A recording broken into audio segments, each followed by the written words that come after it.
ډاکټر محمد اشرف غني د نجونو د تعلیم پر اهمیت هم خبرې وکړې او ویې ویل ټولو بین المللي تجربو ښودلې ده چې د یوې نجلۍ تعلیم 15 نسلونه بدلولی شي او د یو هلک تعلیم یو نسل بدلولی شي.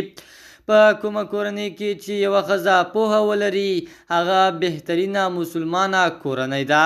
هغه پر دې خواشیني وښوده چې په افغانستان کې خلک له لوږې سره مخامخ کیږي او د افغانستان شتمني په هغو پیسو چې هره ورځ خپل ارزښت له لاسه ورکوي نورو ځایونو ته صادریږي.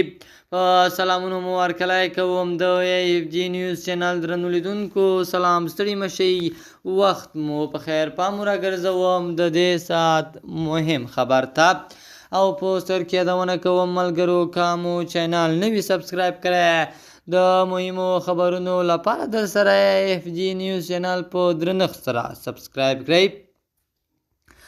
مجاهد له افغانانو سره د پاکستان چلند د زغم نه دی، پوښتنه یې حتما کوو. د طالبانو دفاع وزیر مولوي محمد یعقوب مجاهد د پاکستان حکومت دې له افغانانو سره زور زیاتی پای ته ورسوي.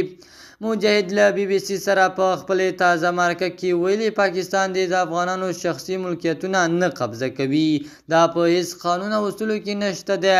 موږ به د دې کار پوښتنه کوو او مخه به یې نیسو. د طالبانو دفاع وزیر په ورته وخت کې زیاته کړې چې اسلامي هیوادونو کنفرانس او نورو سازمانونو د افغان کډوالو په ننګ غږ پورته کړي.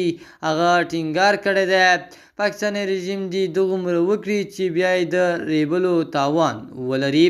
د AFG نیوز چینل درنو لیدونکو دا زمونږ د دې ساعت چمتو شوی خبر.